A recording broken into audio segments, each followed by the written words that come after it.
ওই যে বস বস বাপ রে বস বস বস বস হাই গাইস করে হাই গাইস।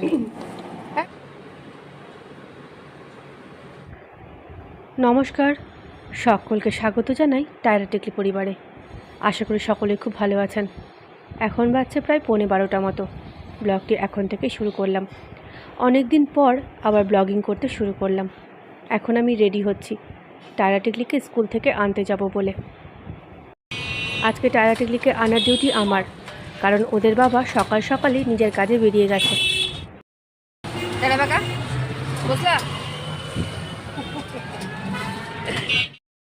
বৃষ্টি পড়ছিল, তাই ওড়নাটা মাথায় দিয়ে আসলাম। আর টায়রা টেকলির রিয়াকশন দেখুন। বলো বলো হাই গাইস, আমরা স্কুল থেকে আসার সময় বৃষ্টি চলে আসলো, আমরা কি করব? রাজান কোটি মা আনতে ভুলে গেছে। মার মুখটা দেখো, কি সাদিনী বগলি হয়ে গেছে। কালকে বাজারে বেরিয়েছিলাম, অনেক কিছু কেনাকাটা করেছি, একে একে শেয়ার করছি। অনেক কাণ্ডও করেছি, সবই বলছি, দেখতে থাকুন। এই বয়ামটা কিনে এনেছি এই আচারটাকে ঢালবো বলে। এই যে আমি এখন আস্তে আস্তে আচারটাকে ঢেলে দিচ্ছি। আচারটা তৈরি হতে না হতেই প্রায় শেষ। এখানে বাবাও নিজের কাজ করছেন, মানে আমার শ্বশুরমশাই। বাবার কাগজগুলো তাই ক্যামেরার সামনে উড়ে উড়ে আসছিল।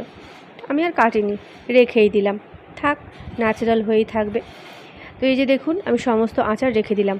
আর এই কৌটোটা, প্লাস্টিকের কৌটোটাতে কি করব বলুন তো? সন্ধেবেলা ভালো করে ছাতু দিয়ে এই আচারের তেল দিয়ে ভালো করে জব্বর করে মুড়ি মাখবো। ঝালমুড়ির মতো লাগে খেতে, খুব ভালো লাগে। আপনাদের সঙ্গে শেয়ার করব, যদি আজকে খাই তো। আর যদি আগামীকাল খাই, আগামীকালই শেয়ার করব। বাচ্চাদের ড্রেস না খুলিয়ে আগে আচারটাই ঢালতে বসলাম। বাবা বলছিলেন ঢেলে দিতে, কারণ বাচ্চাদের হাতে বয়ামটা লাগলে ভেঙে যেতে পারে।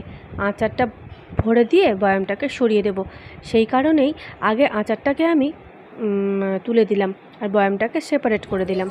এবার আমি বাচ্চাদের ড্রেস চেঞ্জ করাবো, স্কুলের ড্রেস চেঞ্জ করাবো। দেখুন এদের কাণ্ড, ড্রেস চেঞ্জ করতে গিয়ে কত কিছু করে।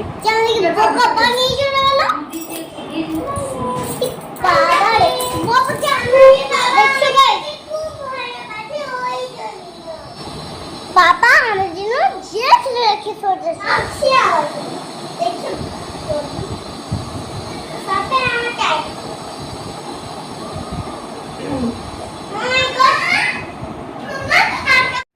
টিকলি আপনাদেরকে বলতে চাইছিল, টায়রা টেকলির বাবা ওদের জন্য জেমস কিনে রেখে দিয়ে চলে গেছে, ওদেরকে বোকা বানিয়ে। মানে ওদেরকে সারপ্রাইজ দিয়েছে, ওরা বোকা হয়ে গেছে, বাড়িতে এসে চকলেট পেয়েছে, সেটাই বলছে। ওদের বাবা ওদেরকে বোকা বানিয়ে চলে গেল। আর এই যে আমি এদিকে ওদের ড্রেসগুলোকে ঠিক করছি, মানে তুলে তুলে রাখবো এখন। আর ব্যাগের মধ্যে যে টিফিন বাটি রয়েছে স্কুলে নিয়ে যাই, সেগুলোকে আমি বার করছি, ওগুলোকে ধুতে দেব। আর এই যে দেখুন, এটা নতুন রং পেন্সিলের প্যাকেট আজকে কেনা হয়েছে, দুই বোনের জন্য দুটো। এত নষ্ট করে না রং পেন্সিল। আপনাদের বাচ্চারা কি এরকমভাবে নষ্ট করে আমার বাচ্চাগুলোর মতো? প্রতি সপ্তাহে একটা করে প্যাকেট লাগে রঙের। আর মাসে প্রায় 2-3টে করে স্কুলে কারো না কারো বার্থডে থাকে।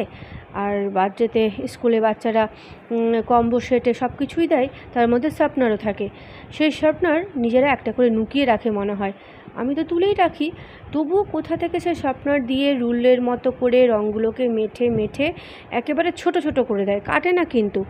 ছোটোতে অবশ্য আমরাও রুল মারতাম, রুল মেঠে যে ফুলের মতো বেরোতো, খুব ভালো লাগতো।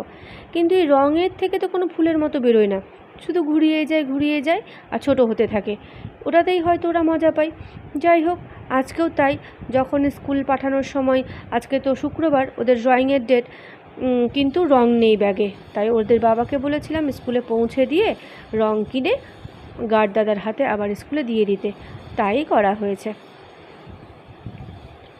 আর এই যে দেখুন, এটা হচ্ছে একটা ফুলের গাছ, আমি চুরি করে নিয়ে এসেছি। কোথা থেকে? আমাদের শহরে একটা বাচ্চাদের পার্ক রয়েছে, সেই পার্ক থেকে। চুরি করার আগে আমি কিনতে গেছিলাম, পেলাম না বাজারে। তাই পার্কে যখন বাচ্চাটা দেখলাম, আমি তুলে নিলাম। চাইলে তো আর দেবে না, তাই এই রকম কাজ করতে বাধ্য হলাম।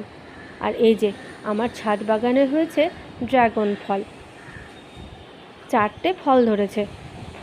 ফুল ধরেছিল অনেকগুলো, তার মধ্যে 4টে থেকেছে, আর বাকিগুলো নষ্ট হয়ে গেছে। বৃষ্টি পড়ছে দেখুন, কয়েকটা জামা কাপড় পরে গেছে, তাই তুলে আবার মেলে দিলাম। এদিকে কোনো কিছু শুকোচ্ছে না, কিন্তু কাচাকাচি তো করতেই হচ্ছে। কী যে সমস্যা হচ্ছে এই বর্ষাকালে। আসছি আমারও স্নান হয়ে গেল, জামা কাপড় তো চেঞ্জ করতেই হতো, তাই ভাবলাম জামা চেঞ্জ একেবারে স্নান করেই করি, না তো আবার চেঞ্জ করব, আবার স্নান করে পরবো। আর যা ওয়েদার, জামা কাপড় কিছুই শুকছে না, ওই জন্য স্নানটাই করে নিলাম। আর বড়টা আমাকে তখন থেকে ডেকে যাচ্ছে, তাই বারবার ওর দিকে তাকাচ্ছি। এখন ওদেরকে খাওয়াবো, খাইয়ে ঘুম পাড়াবো, তা না হলে বিকেলে উঠতে খুব সমস্যা করছে। রাত্রে ঘুমোতে প্রায় 12টা সাড়ে 12টা ওদেরই বেজে যাচ্ছে। আগে ওরা 10টার মধ্যেই ঘুমিয়ে যেত আর সকালে 6টার মধ্যে উঠে যেত, কিন্তু এখন ওরা ঘুমোতে প্রায় ওদের রাত্রে 12টা বেজে যাচ্ছে।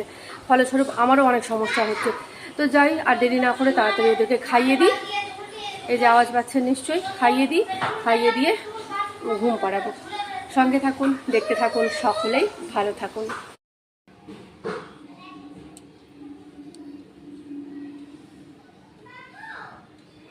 আমার মাথাটা একেবারে টাক পড়ে গেছে, অযত্নতে আরো বেশি, আগে ছিল না এরকম। প্রচন্ড চুল উঠছে আমার। না রে, এসো হয়েছে,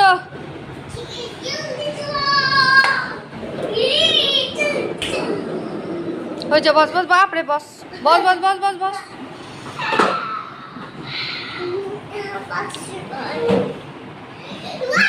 তুমি ওদিকে বসো, মামা ওদিকে বসো, ওই চেয়ারে বসো। কি হলো? চিংড়ি মাছ তুমি খাবে না? খাবো। তাহলে সমস্যাটা কোথায়? হ্যাঁ বসো, ঠিক আছে চলো। খাবো আমি। কেন খাবে না? তাহলে রেখে দাও।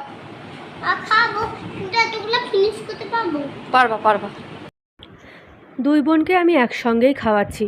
অনেকে আমাকে বলেছিলেন দুই বোনকে আলাদা আলাদা করে খাওয়াতে। বলেছিলেন বলতে আমার আত্মীয় স্বজনের অনেকেই আমাকে বলেছিলেন যে দুই বোনকে আলাদা আলাদা করে খাওয়াতে। টুইন্স তো, তা না হলে একজনের সমস্যা আরেকজনকে আক্রান্ত করবে, আরেকজনকে সমস্যায় ফেলবে। কিন্তু কি বলুন তো, একা হাতে না করে ওঠা সম্ভব হয় না।